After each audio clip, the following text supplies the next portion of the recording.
নমস্কার, আমি অ্যাস্ট্রোলজার শ্রী অজয়। জানুন ও শিখুন অনুষ্ঠানে আপনাদের সামনে লাইভ অনুষ্ঠানে উপস্থিত হয়েছি। লাইভ অনুষ্ঠান মানেই ফোন করবেন, যতটা সংক্ষেপে আপনাদেরকে সহযোগিতা করা যায় আপনাদের পাশে রইলাম। আর আমার অনুষ্ঠান মানেই হচ্ছে জানুন ও শিখুন। তাহলে প্রত্যেকটা মুহূর্তে নতুন কিছু আপনি জানতে পারবেন ও শিখতেও পারবেন। তাই দর্শক বন্ধু, বেশ কিছুদিন আগে একটা অনুষ্ঠান করেছিলাম বশীকরণ নিয়ে। আজকেও ঠিক আপনাদের সামনে বশীকরণ নিয়ে দ্বিতীয় এপিসোড করব। কারণ বশীকরণের চাহিদা এখন সমাজে প্রত্যেকটা মুহূর্তে প্রচুর পরিমাণে বেড়ে গেছে। কারণ বিভিন্ন জায়গা থেকে বিভিন্নভাবে মানুষ মনে করছে আমি একে চাই, আমি ওকে চাই। আরে চাই বললেই হলো না, চাই বললেই হলো না। কারণ আপনার সঙ্গে ভালোবাসার কোনো যোগাযোগ নাই, আপনার সঙ্গে কোনোভাবে দেখা সাক্ষাৎ নাই, আপনার সঙ্গে কোনোভাবে কথা হয়নি। শুধুমাত্র সামান্য কদিনের জন্য পাশের বাড়ির কাউকে দেখেছেন, আপনার মনের মধ্যে চাহিদা তৈরি হয়েছে যে আমার ওকে চাই। এই জিনিসটা খুব অন্যায়। কারণ এটার মধ্যে কোনোভাবেই বশীকরণ আপনি দুনিয়ার লোকের কাছে ঘুরে বেড়ান, বশীকরণ হবে না। কারণ হবে না, আপনি তার অন্তরের কোনোভাবেই কানেকশানে নাই। বিভিন্ন দিক থেকে বিভিন্নভাবে বিভিন্ন সমস্যা কিন্তু ওখানে রয়ে গেল। কারণ আপনি একটা জিনিস বুঝবেন, আপনি একজনের সঙ্গে প্রেম করেন, আপনার সঙ্গে তার দেখা হচ্ছে, কথা হচ্ছে, স্পর্শ হচ্ছে, আপনার সঙ্গে সেইখানে সেই মুহূর্তকালীন কোনোভাবে সমস্যা তৈরি হয়েছে, অশান্তি হয়েছে, সেই সম্পর্কটা দূরে সরে গেছে। তাহলে আপনার আত্মার সঙ্গে আপনার মনের সঙ্গে কিন্তু ব্যক্তিটার সঙ্গে কানেকশান রয়েছে। তবেই কিন্তু ওই বশীকরণ ক্রিয়াটা করলে পরে সেই জায়গাটা কিন্তু টানা যায়।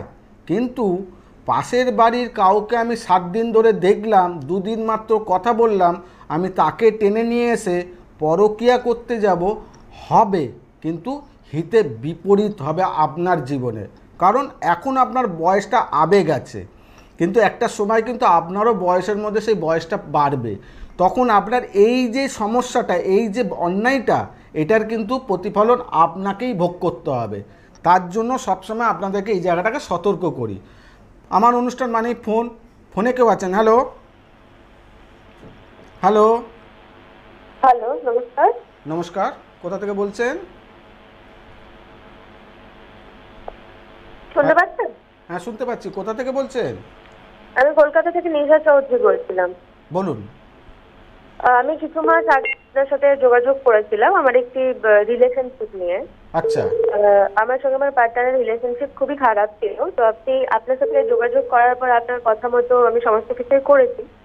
তো কাজগুলো করার পরে এখন আমার রিলেশন যতটা খারাপ পজিশনে ছিল ততটা এখন ভালো পজিশনে আছে। তো এখন রিলেশনটা একটা ভালো পরিণয়ের দিকে যাচ্ছে।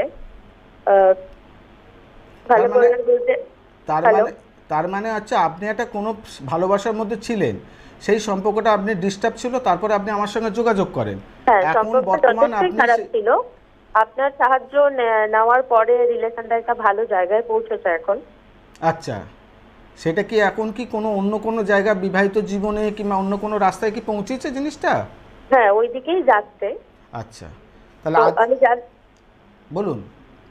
আমি জানতে চাচ্ছিলাম, যেহেতু বিয়ের দিকে বিষয়টা এগোচ্ছে, তো যার সাথে সম্পর্ক ছিল তার সম্পর্কে আবার একটুখানি আচ্ছা, বুঝতে পেরেছি। আপনার যার সঙ্গে রিলেশন ছিল সেই জায়গাটা সমস্যা ছিল, এখন আপনি আমার কাছে আসার পরে সেই সমস্যার সমাধান আপনার হয়ে গেছে, আপনি এখন অনেকটাই বেটার আছেন।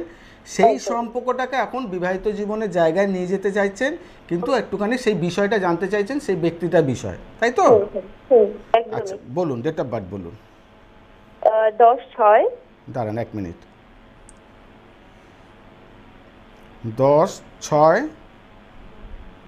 90 10/6/90। বিকাল না সকাল? সকাল।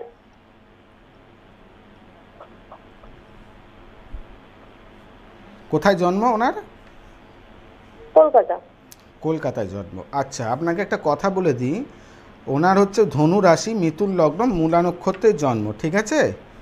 হুম হুম। ওনার জন্মছকে কিন্তু কোনো মাঙ্গলিক দোষ নাই, এক। আচ্ছা। দ্বিতীয় কথা হচ্ছে ওনার যে দ্বাদশপতি সেই শুক্র, ও 1 2 3 4 5 পঞ্চমপতি সেই শুক্র একাদশে বসে রয়েছে। একটা জিনিস মাথায় রাখবেন, আপনি ওনার সঙ্গে যতদিন আপনি থাকবেন কিংবা আপনাকে যদি কোনোভাবে কষ্ট দেয়, আপনার প্রতি কোনোভাবে অসভ্যতা আমি ব্যবহার করে কিংবা আপনাকে কোনোভাবে মানসিক টর্চার করে, তাহলে কিন্তু ওনার জীবনে অবনতি ঘটবে। কারণ আপনার ভাগ্যের সঙ্গে ওনার ভাগ্য কিন্তু এখানে দেখাচ্ছে শুক্রের কানেকশান। তার মানে আপনি যতদিন আপনার সঙ্গে মেশার পরে কিন্তু ওর জীবনে কিন্তু অনেক চাকরি প্রমোশন হয়েছে, বিভিন্ন দিকে উন্নতি হয়েছে, বিভিন্ন সমস্যার সমাধানের রাস্তাও কিন্তু অনেক পেয়েছে, হ্যাঁ কি না এটা? একদমই। কিন্তু উনি কিন্তু স্বীকার করতে চাইবে না, কারণ ওনার যেহেতু হচ্ছে দ্বাদশ ঘরে রবি বসে রয়েছে, একটু টেম্পারমেন্টটা প্রচণ্ড পরিমাণে, যে টেম্পারমেন্টের কারণে কিন্তু অনেক সময় উনি নিজেকে মনে করবেন যে বিভিন্ন জায়গায় আমি সব ঠিক আর বাদবাকি সব ভুল, কিন্তু এটা কিন্তু ওনার ক্ষেত্রে ভুল। সেই ক্ষেত্রে আপনি যতটা পারবেন বুদ্ধির ছলে কিন্তু কোনো না কোনোভাবে জায়গাটা ঠিক করবেন। তৃতীয় কথা বলছি, আরেকটা জিনিস আপনাকে একটু সতর্ক করে দেবো, যেহেতু আপনি বিবাহিত জীবনে পা দেবেন, আপনাকেও কিছুটা মেনে চলতে হবে, কিছুটা মানিয়ে চলতে হবে।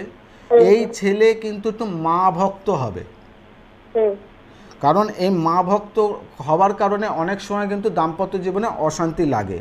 কেননা মেয়ে আপনিও চাইবেন আপনার ক্ষেত্রে সময়, আপনার প্রতি ভালোবাসা, আপনাকে একটুখানি টাইম দেওয়া, আপনাকে একটুখানি ডাকা, কিন্তু কিন্তু আপনার থেকে কিন্তু বেশি পরিমাণে মা করবে। সেক্ষেত্রে কিন্তু অনেক সময় মনের মধ্যে কষ্টের জায়গাটা থাকে, সেই জায়গাটা আপনাদের দুজনের মধ্যে একটু বোঝাপড়ার জায়গা কিন্তু হওয়ার দরকার।